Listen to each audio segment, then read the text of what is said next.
enfant nous est né, un fils nous est donné. Éternelle est sa puissance. Chers frères et sœurs, compagnons d'humanité, amis croyants fidèles du Christ, voici Noël. C'est la fête de la vie donnée et reçue. C'est l'accomplissement d'une longue attente, le bonheur d'une présence divine vivifiante et la promesse d'une croissance heureuse. Joyeux Noël à vous tous.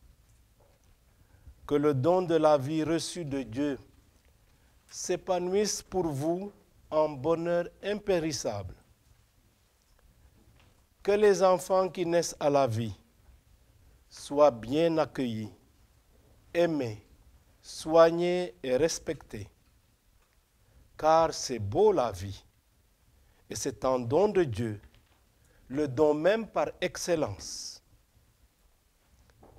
Que les enfants qui grandissent ne soient plus maltraités, exploités, violés, mais éduqués avec amour et tendresse pour qu'ils puissent s'épanouir pleinement.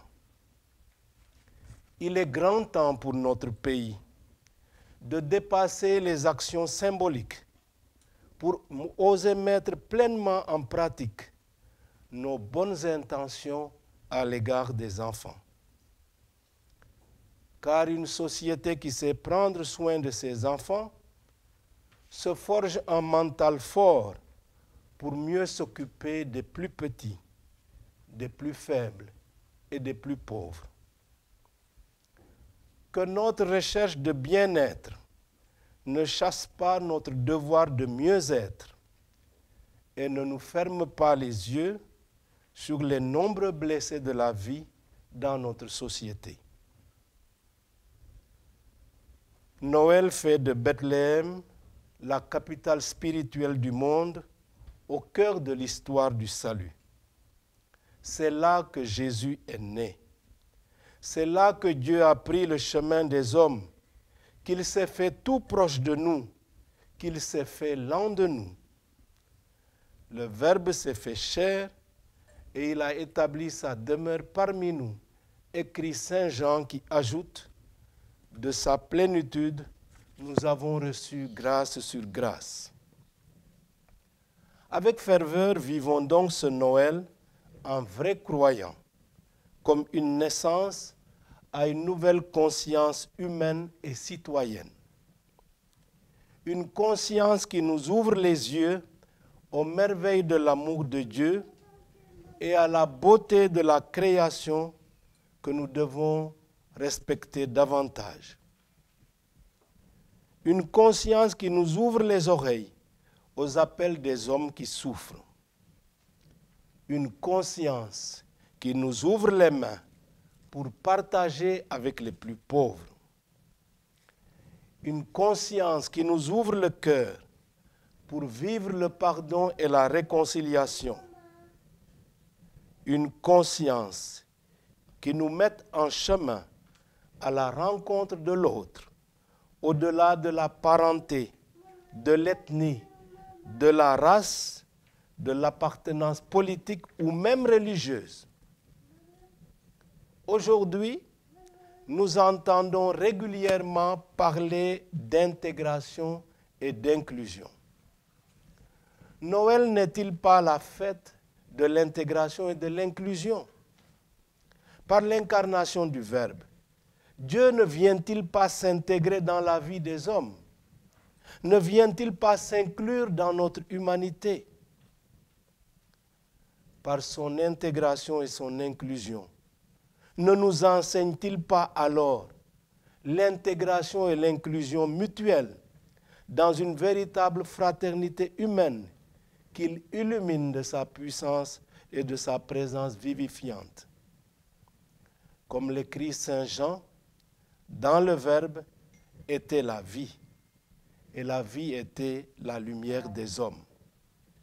C'est l'homme qui est totalement gagnant dans l'inclusion divine au cœur de notre histoire.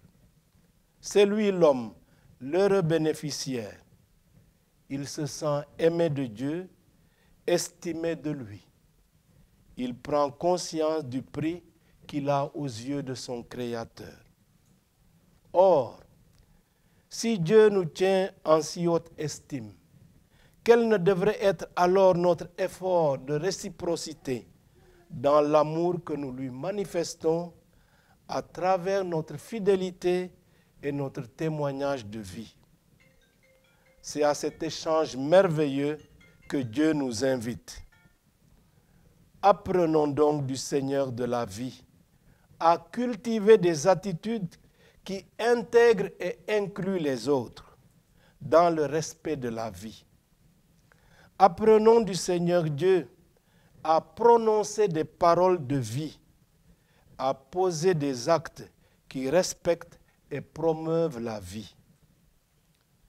Fidèle à l'initiative de Dieu qui est venu demeurer parmi nous, apprenons à préserver l'harmonie d'une société humaine qu'il est venu réconcilier. Noël est la fête de la paix de Dieu. Jésus-Christ est le prince de la paix. Voilà le message angélique qui retentit dans la nuit de Bethléem. Gloire à Dieu au plus haut des cieux et paix sur la terre aux hommes qui l'aiment. Cette paix, des gens simples, comme des bergers qui passaient la nuit dans les champs, près de leurs troupeaux, ont été capables de l'accueillir. Ils se sont mis en chemin pour aller à la découverte du prince de la paix. Suivons leurs pas dans l'obéissance de la foi. Découvrons avec eux, près de Sainte Marie et de Saint Joseph, le nouveau-né emmailloté et couché dans une mangeoire. Que notre cœur se remplisse alors de ferveur à la pensée d'un Dieu qui aime tellement les hommes qu'il est venu demeurer avec eux. Chers amis, soyez dans la joie. Que votre sérénité soit connue et reconnue. Le Seigneur est là, bien présent. Emmanuel, Dieu avec nous. Joyeux Noël à vous tous, avec le Prince de la paix.